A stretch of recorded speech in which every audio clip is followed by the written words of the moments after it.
نحمد نصلی علی رسول الکریم اما بعد اعوذ باللہ من الشیطان الرجیم بسم اللہ الرحمن الرحیم فما کان جواب قومه الا ان قالوا قتلوه او حرقوه فانجاه الله من النار ان فی ذلک لآیات لقوم یؤمنون وقال انما اتخذتم من دون اللہ اوثانا مودتا بینکم فی الحیات الدنیا ثم یوم القیامت یکفر بعضکم ببعض ویلعن بعضکم بعضا ومأواکم النار وما لکم من ناصرین فآمن له لوط وقال انی مہاجر ربی انه هو العزیز الحکیم ووهبنا له اسحاق ویعقوب وجعلنا فی ذریته النبوة والکتاب وآتیناه اجره فی الدنیا وانه فی الآخرة لمن الصالحین۔ ابھی آپ نے سورہ عنکبوت کی آیت 24 سے 27 کی تلاوت سماعت فرمائی۔ ان آیتوں کا ترجمہ اور تفسیر اس طرح ہے۔ فما کانا جواب قومه الا ان قالوا اقتلوه او حرقوه فانجاه الله من النار ان فی ذلک لآیات لقوم یؤمنون۔ آیت 24۔ وقال انما اتخذتم من دون اللہ اوثانا مودتا بینکم فی الحیات الدنیا ثم یوم القیامت یکفر بعضکم ببعض ویلعن بعضکم بعضا ومأواکم النار وما لکم من ناصرین۔ آیت 25۔ ترجمہ۔ پھر ان کی قوم نے بس یہی جواب دیا کہ انہیں مار ڈالو یا جلا دو، پھر اللہ نے انہیں آگ سے بچا لیا۔ بلا شبہ اس میں بھی ایمان والوں کے لیے نشانیاں ہیں۔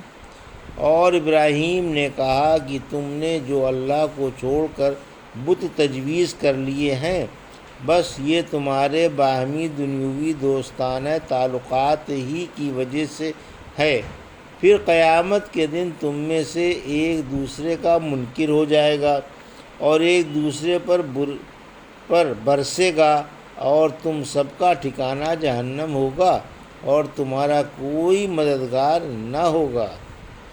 یہ تھا ترجمہ سورہ عنکبوت کی آیت 24 اور 25 کا تفسیر۔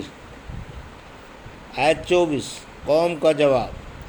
قوم ابراہیم کی کفر و سرکشی اور کٹ حجتی کا بیان ہے کہ انہوں نے آپ کی دعوت و نصیحت کا بس یہی جواب دیا کہ انہیں مار ڈالو یا جلا دو، کیونکہ لاجواب ہو کر انسان طاقت ہی پر اتر آتا ہے۔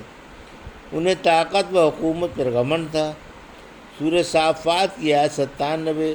بولے اس کے لیے ایک آتش قدح بنا کر اس میں جھونک دو، پھر یہ ایک طویل مدت تک لکڑیاں جمع کرتے رہے اور ایک گول اور اونچا احاطہ بنا کر اس میں بھرتے رہے، پھر لکڑیوں میں آگ لگا دی جس کے شعلے آسمان سے باتیں کرنے لگے۔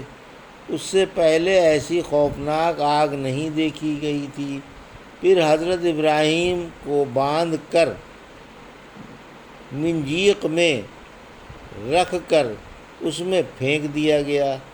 خلیل اللہ نے اللہ کے لیے اپنی جان کی قربانی پیش کر دی اور اپنا جسم مبارک آگ کے حوالے کر دیا۔ اللہ نے آپ پر آگ ٹھنڈی اور سلامتی والی بنا دی اور چند دن کے بعد اس سے صحیح سالم نکل آئے۔ انہیں قربانیوں کی وجہ سے اللہ نے آپ کو لوگوں کا پیشوا بنایا۔ آپ نے اللہ کی راہ میں اکلوتے بیٹے کی قربانی بڑے شوق سے کی۔ اللہ نے انہیں بھی بچا لیا اور مال مہمانوں کے لیے وقف کر دیا۔ اسی وجہ سے تمام مذاہب والے آپ سے محبت کرتے ہیں۔ پھر فرمایا اس میں ایمان والوں کے لیے نشانیاں ہیں کہ اللہ مخلصوں کو اپنی مہربانی سے بچا لیتا ہے۔ آیت 25۔ بت پرستی کی غرض دنیاوی محبت ہے۔ قوم کے کان کھڑے کرنے کے لیے بت پرستی کو انتہائی شرمناک حرکت بتا کر فرماتے ہیں کہ اس بت پرستی سے تمہارا مقصد یہ ہے کہ باہمی دنیاوی دوستانہ تعلقات قائم رہیں، یا تمہیں دنیا میں محبت حاصل ہو جائے، مگر قیامت کے دن معاملہ الٹ جائے گا۔ اس دن نہ دوستانہ تعلقات قائم رہیں گے اور نہ کسی کو کسی کی محبت رہے گی۔ تم باہمی تعلقات کا انکار کر دو گے اور معبود پجاریوں کے اور پجاری معبودوں کے دشمن بن جائیں گے۔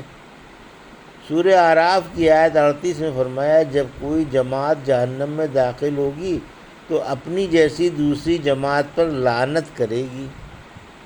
سورہ زخرف کی آیت 67 میں فرمایا بحث تقوی والوں کے دوست بھی اس دن ایک دوسرے کے دشمن ہوں گے۔ پھر فرمایا تمہارا ٹھکانہ جہنم ہے، یعنی حشر کے طویل دن کی بے انتہا پریشانیاں اٹھانے کے بعد جہنم میں جھونک دیے جاؤ گے، اور کوئی حمایتی یا ترس کھانے والا نہ ہوگا کہ تمہیں اللہ کے عذاب سے بچا لے۔ یہ کافروں کا حال ہوگا، مومنوں کے لیے تو راحت ہی راحت ہے۔ ام ہانی فرماتی ہیں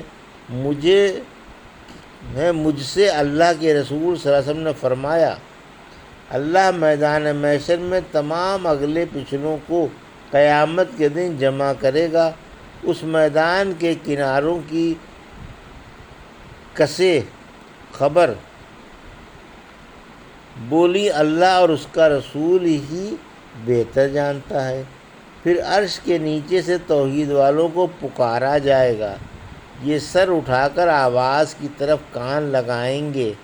تیسری دفعہ کی پکار پر کہا جائے گا اللہ نے تمہیں معاف فرما دیا۔ پھر مظلوم موحد کھڑے ہوں گے جن پر موحدوں نے دنیا میں کچھ ظلم کیا تھا۔ پھر آواز آئے گی اے توحید والو ایک دوسرے کو معاف کرو، اللہ اس درگزر پر بھی تمہیں ثواب دے گا۔ فآمن لہ لوط وقال انی مہاجر الی ربی انہ هو العزیز الحکیم۔ آیت 26۔ ووہبنا لہ اسحاق ویعقوب وجعلنا فی ذریتہ النبوۃ والکتاب وآتیناہ اجرہ فی الدنیا وإنہ فی الآخرۃ لمن الصالحین۔ آیت 27۔ ترجمہ۔ پھر لوط علیہ السلام آپ پر ایمان لائے اور خلیل نے کہا میں اپنے رب کی طرف وطن چھوڑ کر چلا جاؤں گا، بے شک وہ بڑی عزت و حکمت والا ہے، اور ہم نے انہیں اسحاق و یعقوب ہبہ کیے اور ان کی اولاد میں نبوت و کتابت باقی رکھی، اور ہم نے انہیں دنیا میں بھی صلہ دیا اور وہ آخرت میں بھی نیکوں میں سے ہوں گے۔ یہ ترجمہ تھا آیت 26 اور 27 کا۔ تفسیر۔ آیت 26 حضرت لوط علیہ السلام کا بیان۔ حضرت لوط علیہ السلام حضرت ابراہیم علیہ السلام کے چچا زاد بھائی تھے۔ مردوں میں آپ اور عورتوں میں حضرت سارہ ایمان لائیں۔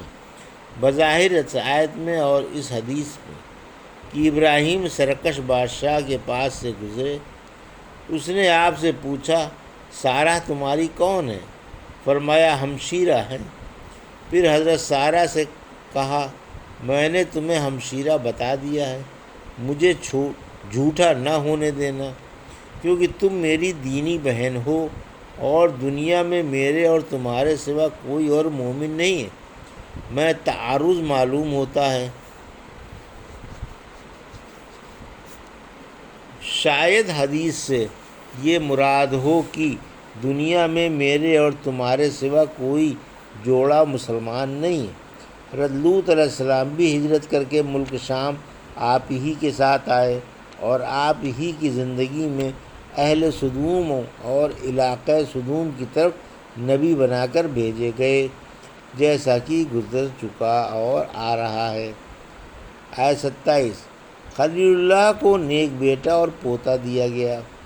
دوسری جگہ فرمایا سورہ مریم کی آیت 49 میں، پھر جب آپ ان سے اور ان کے معبودوں سے علیحدہ ہو گئے تو ہم نے آپ کو اسحاق و یعقوب دیے اور ہر ایک کو نبی بنایا، یعنی قوم سے جدا ہونے کے بعد ہم نے آپ کو نیک بیٹا اور آپ کی زندگی ہی میں نیک پوتا عطا فرما کر آپ کی آنکھیں ٹھنڈی کی۔ سورہ انبیاء کی آیت 72 میں فرمایا ہم نے آپ کو اسحاق دیا اور یعقوب پوتا دیا اور ہر ایک کو نیک بنایا۔ سورہ ہود کی آیت 71 میں فرمایا ہم نے سارہ کو اسحاق کی اور اسحاق کے بعد یعقوب کی بشارت دی، یعنی یعقوب دونوں کی زندگی ہی میں پیدا ہوں گے اور ان سے تمہاری آنکھیں ٹھنڈی ہوں گی۔ اور قرآن و حدیث سے ثابت ہے کہ حضرت یعقوب علیہ السلام حضرت اسحاق علیہ السلام کے بیٹے ہیں۔ اولاد خلیل میں نبوت کا مزدہ، پھر فرمایا ہم نے ان کی اولاد میں نبوت و کتابت رکھ دی، یعنی نہ صرف آپ کو خلیل اللہ ہی اور پیشوا ہی بنایا بلکہ عظیم و شاندار خلعت سے بھی نوازا گیا کہ آپ کی نسل میں نبوت و کتابت رکھ دی گئی۔ آپ کے بعد آنے والا نبی آپ ہی کی اولاد میں ہوا۔ تمام انبیاء بنی اسرائیل حضرت یعقوب کی نسل میں ہوئے اور سب سے آخر میں حضرت عیسیٰ علیہ السلام تشریف لائے، اور آپ نے عربی قریشی ہاشمی اور خاتم الانبیاء کی بشارت دی، جو دنیا اور آخرت میں تمام اگلے پچھلوں کے سردار ہیں، اور جنہیں حق تعالیٰ نے حضرت اسماعیل علیہ السلام کی اولاد میں خالص عربوں میں سے چنا تھا۔ حضرت اسماعیل علیہ السلام کی نسل میں آپ کے سوا اور نبی نہیں ہوا۔ وَآتَيْنَاهُ أَجْرَهُ، یعنی ہم نے ان کے لیے دنیا اور آخرت کی سعادتیں سمیٹ دیں۔ دنیا میں بھی آپ خوشحال، فارغ البال، فراغ روزی والے، کشادہ گھر والے، نیک و حسین بیوی والے اور ذکر و خیر والے ہیں، جنہیں لوگ عزت و عظمت اور محبت بھرے جذبات سے یاد کرتے ہیں، اور آپ ہر پہلو سے اللہ کے پورے اطاعت گزار بھی تھے۔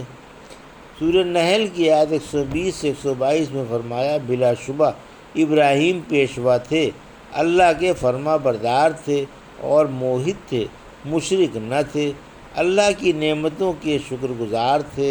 اللہ نے آپ کو چنا تھا اور سیدھی راہ پر چلایا تھا، اور ہم نے انہیں دنیا میں بھی بھلائیاں دیں اور آخرت میں بھی نیکوں میں سے ہوں گے۔ یہ تھا سورہ عنکبوت کی آیت 24 سے 27 کا ترجمہ اور تفسیر جو بھی آپ نے سماعت فرمائی۔ بارک اللہ لی و لکم فی القرآن الحکیم و نفعنی وایاکم بآیات ذکر الحکیم۔